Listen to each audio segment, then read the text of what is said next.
Oh, back up. Back up, sir. Sir, back up. Take him out. Take him out.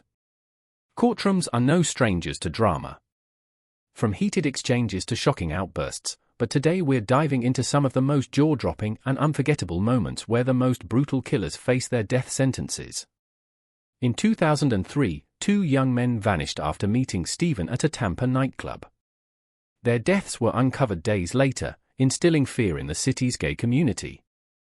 Evidence revealed that Lorenzo and his associate held the men captive, drugged them, and sexually assaulted them. In court, Lorenzo's accomplice testified that Gail House's body was dismembered, placed in trash bags, and scattered across the city.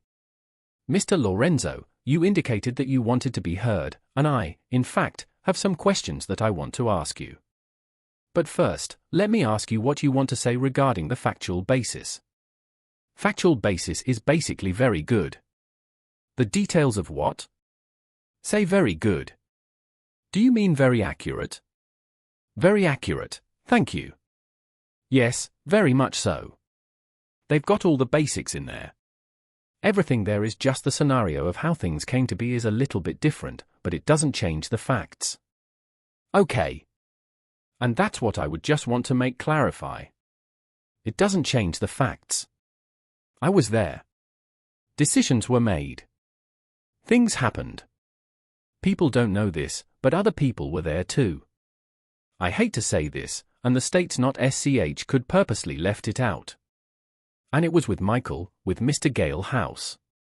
It was a group decision for many different reasons, and I was in my house. We made that decision. I made that decision. Clearly, we did it for self-preservation because it could be identified, and I take responsibility. Because after we made that decision, they looked at me and they said, "Should we do this?" And I said, "Let's do it." So I take responsibility for it.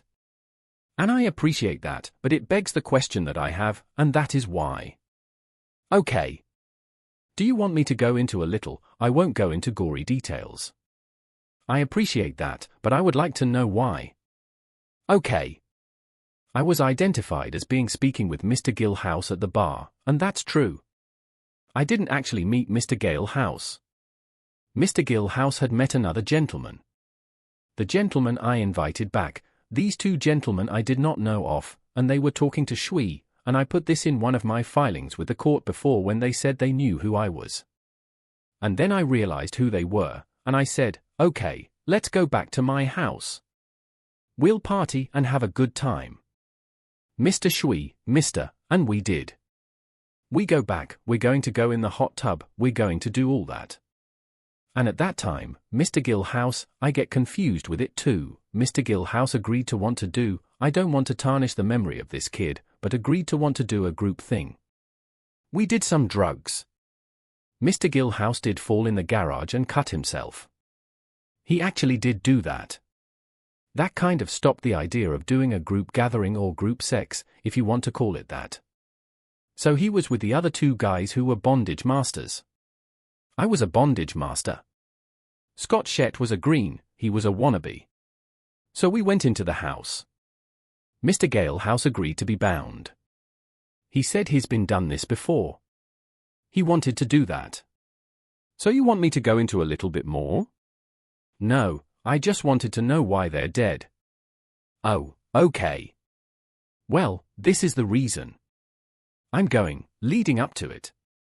Mr. Schweier wanted to get some experience, so we allowed him to do some stuff on Mr. Gil House.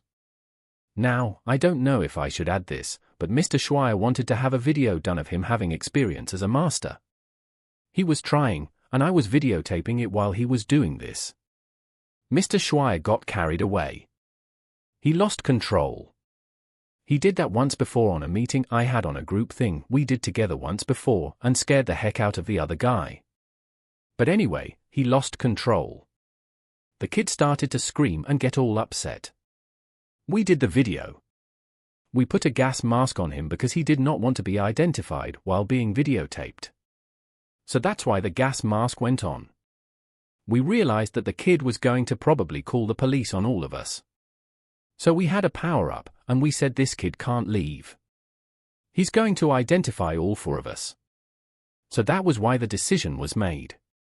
Lorenzo was convicted in 2005 and prepared to serve a 200-year federal sentence. However, he later pleaded guilty and admitted to the killings. He stated he would die in prison and wanted to go out on his own terms. On Friday, Lorenzo appeared before a judge and requested the death penalty, expressing his belief in reincarnation and a desire to return to the afterlife as a changed person. He did not offer any apology to the victims' families. "See, I'm coming from because he wind up hurting the kid. It wasn't our intention to do that. But I don't think it was Mr. Scher's intention to do it, but he was green on what he was doing, and we left him to his own ambition, and he wind up hurting the kid in his lower extremities." Who are the other people that were there? I knew them. I knew who they were because of a bondage master organization type thing, and I was part of that, but I never met them before. When they told me they were, that's why they knew who I was. "We know who you are, but I didn't know who they were." Then I said, "Okay, so come back." That's why I invited them back to that, but I didn't know them. I knew them.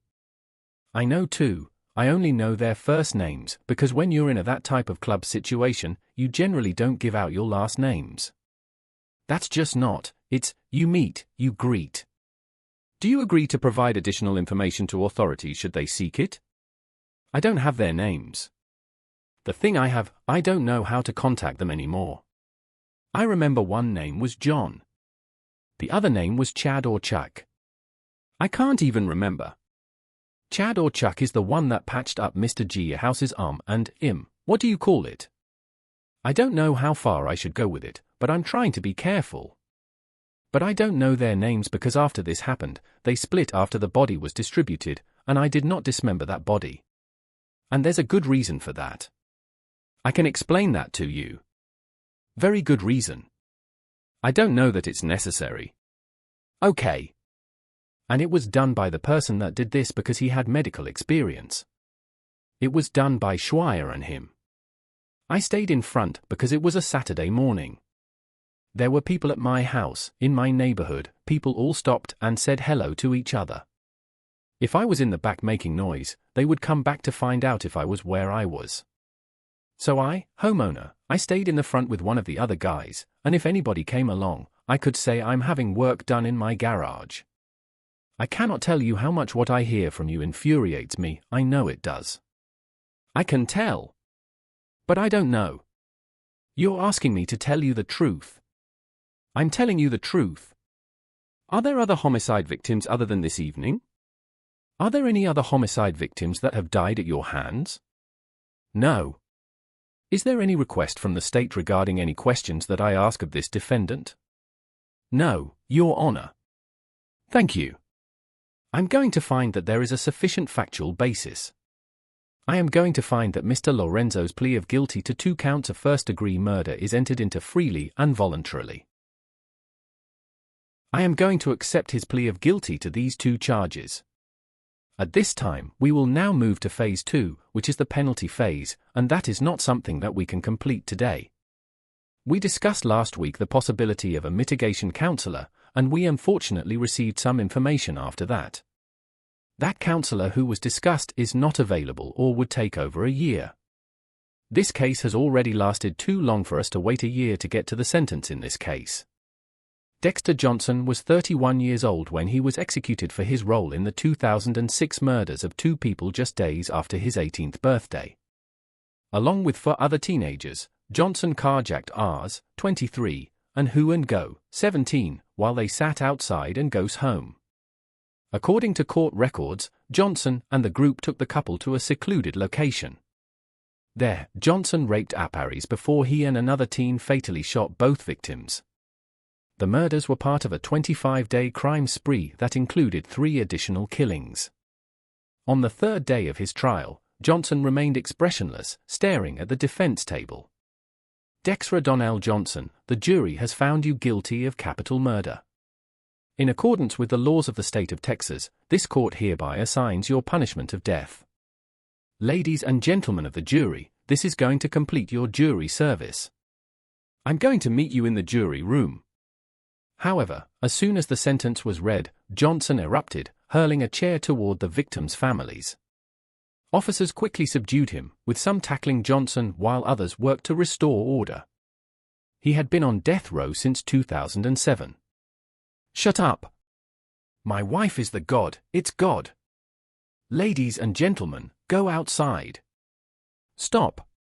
25-year-old Taylor Shabis, who was convicted for the gruesome murder of her boyfriend, Shad Tyrion, was at a court hearing when the judge decided to delay her trial.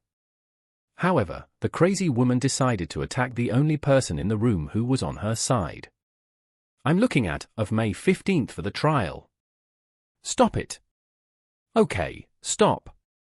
Rachel, call Liz. They bring in, yeah, let's just go to you.